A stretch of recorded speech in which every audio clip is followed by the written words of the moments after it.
Hello there everyone and welcome to a new review on the channel, and today we're going to be looking at the Misfit deck by Matt Baker. This is a very good effect that came out a bit of a while ago and I never picked up because the trailer never really appealed to me. And I was never really interested of it. But then as I started to purchase more of Matt Baker's stuff, especially the Buena Vista Shuffle and a few of his lectures, I really started to appreciate his thinking behind magic, and I essentially decided to give this a go. And I'm happy that I did because this is a very, very good effect. So to perform this, before performing it, we'll roll the intro and we'll talk about it right after that.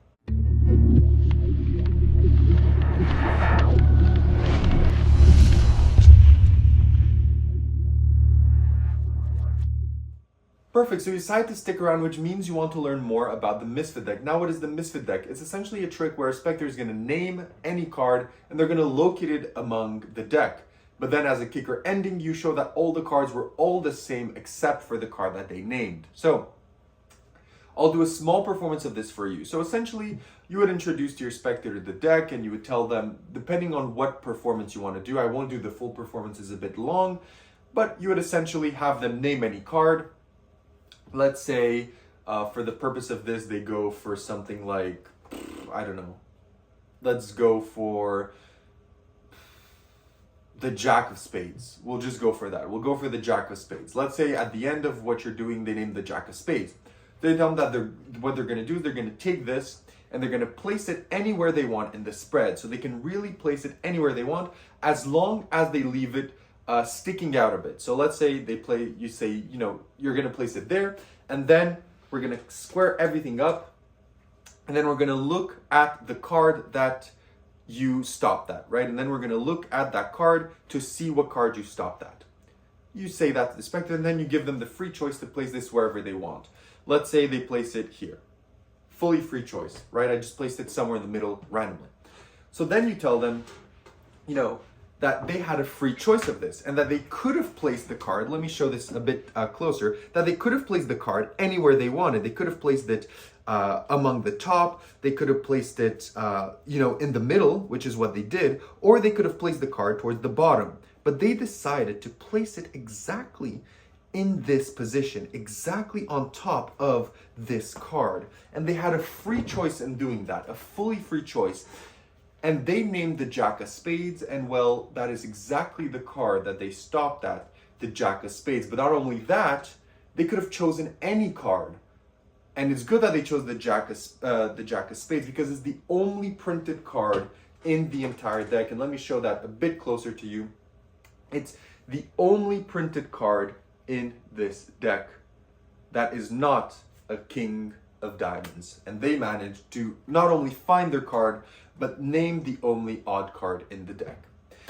So that is the Misfit deck by Matt Baker. I think I may have flashed. I'll correct that if I did.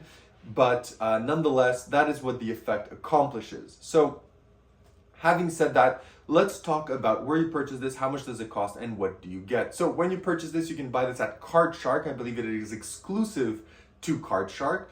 And what you get is the deck and some instructions for $50. So this costs $50 and you get the deck, which is specially prepared and specially gimmicked for this effect. So the deck is really, really gimmicked specially for this effect. Similarly to another Card Shark product that I won't really name because it's going to tip a bit too much, but another popular Card Shark product that's gimmicked in the same way. And you're also going to get instructions. It's a 28-minute video with Matt Baker. He teaches you everything that you need to know in excruciating detail. In those 28 minutes, you really feel like you learn everything. So he teaches you all of that. And then you also get a few additional videos which teach you 3 alternative methods if you don't want to do the classic method, which does involve a bit of a harder move than the other ones. And we're going to get to that right now in the difficulty. So is this effect difficult to perform? Now, no, not really. For camera, yes, because my camera setup is really for me for the review to talk to you about. So doing certain moves is really bothersome to the camera. So a lot of times you see in my reviews the flash screen because the camera has like a weird angle and I can't really change it. So sometimes it flashes, but in real life, this doesn't flash because of how you perform it, right? So that move requires a bit of sleight of hand. So it's not an easy move, but it's not a hard move. It's like an intermediate card magic move. So it's not super easy, right? So the classic effect is not super easy, but it's not hard by any means. It's like intermediate. You do need some card skills to do it. However, as I mentioned, he does give you 3 alternative handlings that are super, super easy. But I do feel that those come at a cost in the routine.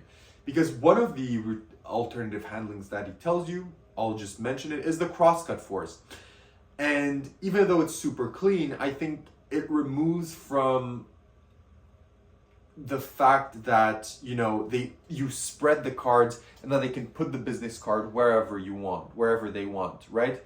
I think this visual of you spreading the cards and them having a free choice of putting it in between whatever cards they want is stronger than having them, for example, cut the deck, place the card, and cut again, right?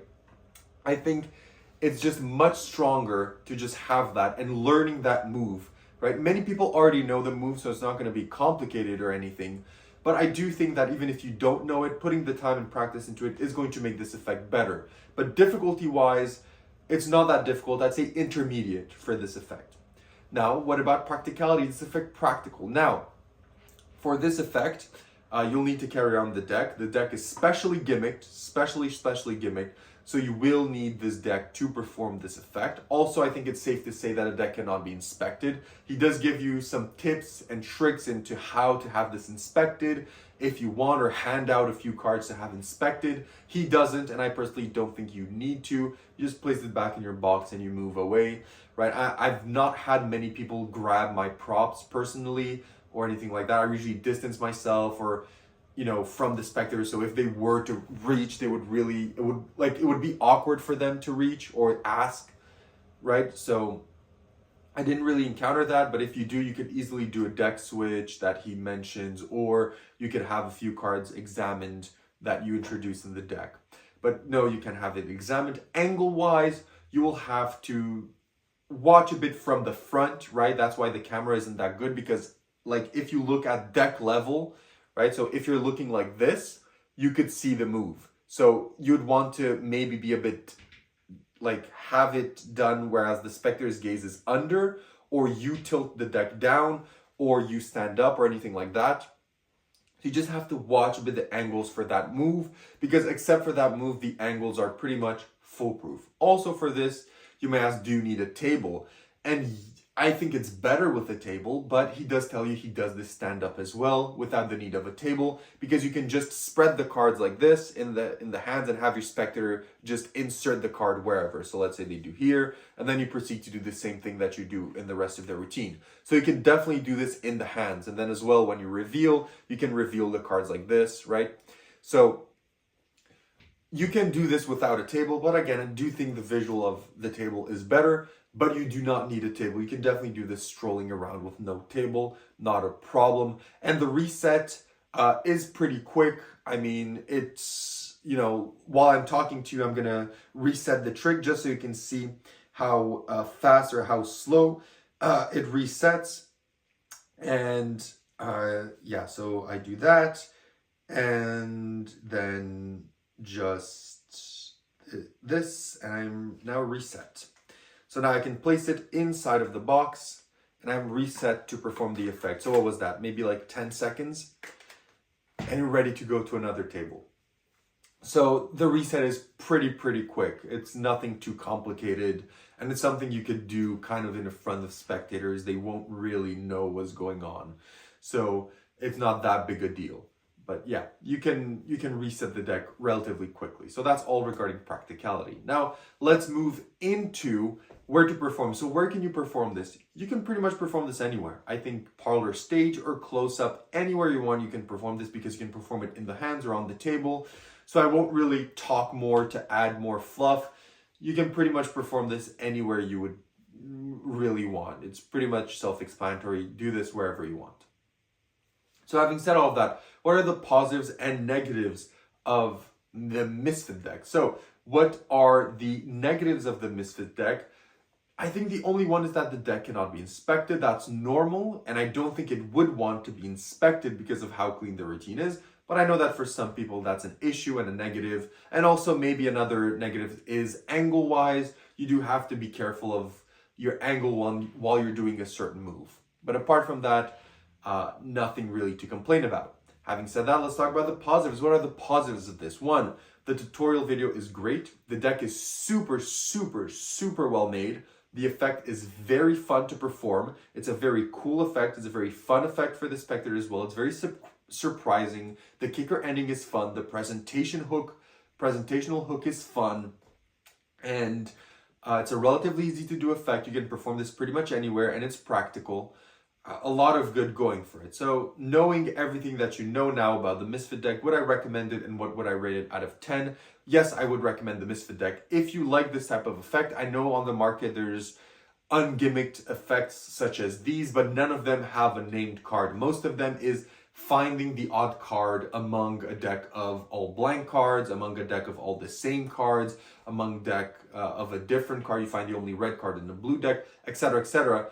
But all of them have you find a force card or a predetermined card or anything like that. It's not a free choice, and this one gives you a free choice. So any named card by spectator will appear as the only different card in this deck in the position that they placed the business card or the extra card or whatever you want to use for this.